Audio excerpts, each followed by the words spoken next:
देश की राजधानी दिल्ली शहर। कहते हैं पूरे देश की किस्मत का फैसला इसी शहर में होता है, और कितने ही लोग इस शहर में रोज अपनी किस्मत आजमाने के लिए आते हैं। अर्जुन नाम का एक नौजवान भी इस शहर में आया है अपनी जिंदगी को एक नए सिरे से शुरू करने के लिए। क्या होगा उसकी किस्मत का फैसला? उसे उड़ने के लिए एक नया आसमान मिलेगा या पंख कुतर कर फेंक दिए जाएंगे? फिलहाल तो वो पिछले 1 महीने से एक नौकरी की तलाश में भटक रहा है। हर बार उसे नाउम्मीदी ही हाथ लगती है, लेकिन अर्जुन इतनी आसानी से हार मान लेने वालों में से नहीं है। हर नेगेटिव रिप्लाई के बाद वो दुगने जोश के साथ काम की तलाश में जुट जाता है। जो हार मान जाए उसका नाम अर्जुन नहीं होता, उसने अपने आप से कहा। ये एक लाइन हर दिन उसमें एक नया जोश जगा देती थी। आज उसे एक जगह इंटरव्यू के लिए जाना था। उसने निकलने से पहले खुद को आईने में देखा और मुस्कुराया। क्लीन शेव चेहरा और नीली शर्ट। नीली शर्ट पर निगाह पड़ते ही एक बार फिर वो पूरा वाकया उसकी नजरों के सामने से गुजर गया। अब तक वो उस हादसे को भुला नहीं पाया था। रोज कोई ना कोई बात उसे उस हादसे की याद दिला देती थी। वही हादसा जो अनिकेत के साथ हुआ था। अनिकेत और अर्जुन दोनों जिगरी दोस्त थे, एक दूसरे पर जान छिड़कने वाले दोस्त। भाइयों से बढ़कर दोनों का बर्थडे एक ही तारीख को पड़ता था। ये नीली शर्ट उसे अनिकेत की छोटी बहन ने गिफ्ट की थी उसके बर्थडे पर। उसने दोनों को एक जैसी नीली शर्ट लाकर दी थी। अर्जुन ने आज इंटरव्यू के लिए वही शर्ट पहनी थी, और उस शर्ट को देखते ही अर्जुन को अनिकेत की बेतहाशा याद आई। अनिकेत अब इस दुनिया में नहीं था, और उन दोनों की प्यारी बहन अनिका, जो इस समय अस्पताल में पड़ी जिंदगी और मौत के बीच झूल रही थी। अर्जुन ने एक गहरी सांस ली, कमरे में ताला लगाया और बाइक को एक जोरदार किक मारकर वहां से निकल गया। कुछ ही देर में वो नोएडा के सेक्टर 93 में एक शानदार बिल्डिंग के सामने खड़ा था। उसने मोबाइल में एक बार फिर से एड्रेस चेक किया और बाइक को पार्किंग में लगाकर अंदर चला गया। वेटिंग लाउंज में बहुत सारे कैंडिडेट्स बैठे हुए थे, और जैसे ही अर्जुन ने वहां एंट्री की, सभी उसकी ओर देखने लगे। उसकी पर्सनालिटी ही कुछ ऐसी थी। पहली ही नजर में वो कोई बड़ा ऑफिसर दिखाई पड़ रहा था। आते जाते लोग उसे दोबारा पलटकर जरूर देखते, लेकिन जैसे ही उसने रिसेप्शन पर इंटरव्यू के बारे में इंक्वायरी की, लोग आपस में खुसर पुसर करने लगे। ये तो शक्ल से बहुत पढ़ा लिखा और काबिल दिखाई देता है, इसी को मिलेगी ये नौकरी।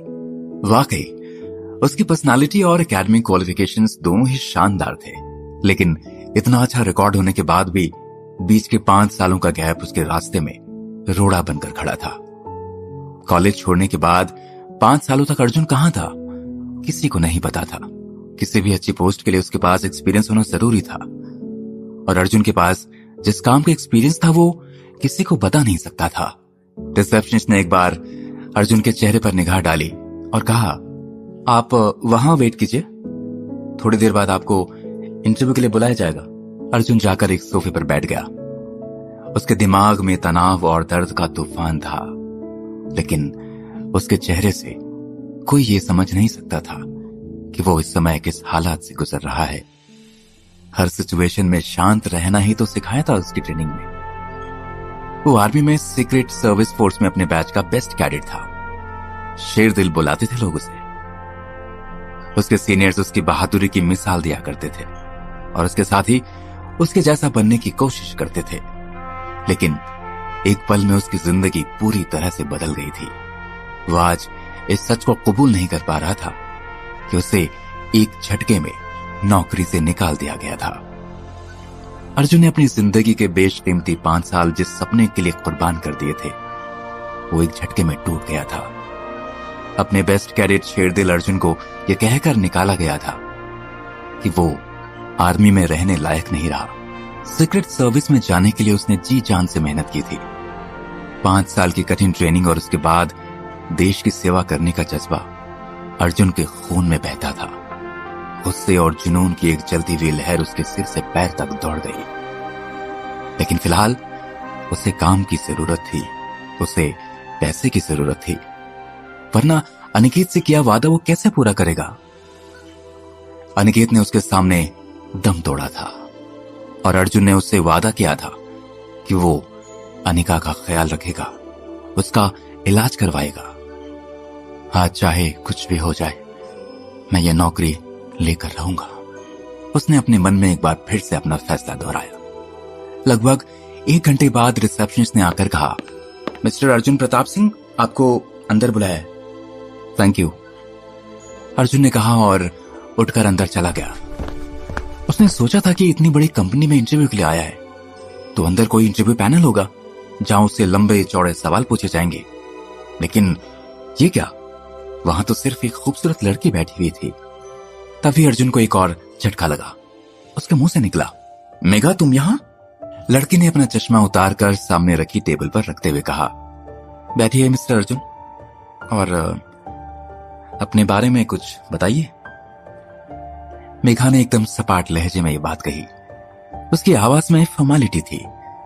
ये देखकर अर्जुन थोड़ा सकपका गया और तुरंत अपने हाथ में पकड़ा हुआ फाइल फोल्डर मेघा के सामने रख दिया और थैंक यू कहता हुआ उस कुर्सी पर बैठ गया। कुर्सी पर बैठते ही अर्जुन को लगा जैसे वो वक्त में 5 साल पीछे चला गया हो।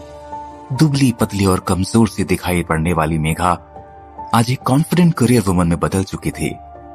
मेघा उसका पहला प्यार न सही मगर उसकी पहली गर्लफ्रेंड जरूर थी। वैसे तो अर्जुन कॉलेज में बहुत सी लड़कियों का क्रश था, लेकिन मेघा तो अर्जुन के लिए दीवानी थी।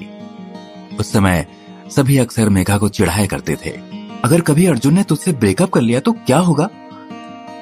ऐसा कभी नहीं होगा, मेघा बड़ा इतरा कर कहा करती थी।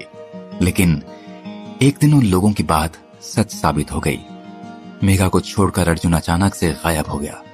कॉलेज तो क्या, पूरे शहर में किसी को नहीं पता था कि वो कहां गया।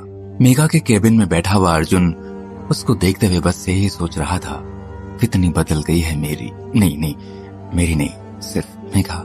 मेघा ने उसके फोल्डर को एक नजर देखे बिना ही एक और फेंक दिया और उसी तरह सधी हुई आवाज में बोली, मिस्टर अर्जुन, जिस पोस्ट के लिए आप इंटरव्यू देने के लिए आए थे वहां पर किसी और को पहले ही चुन लिया गया है। फिर भी आपके क्रेडेंशियल्स हमने नोट कर लिए हैं, अगर आगे कभी भी जरूरत हुई तो आपको बुला लिया जाएगा। यहां भी अर्जुन के हाथ निराशा लगी। उसने कहना चाहा, लेकिन मैं anyway thank you so much.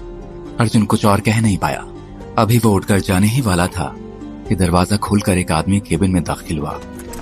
ठीक उसी समय अर्जुन अपनी कुर्सी से उठा था और बाहर जाने के लिए मुड़ा। तभी अंदर आए उस आदमी के साथ अर्जुन की टक्कर हो गई।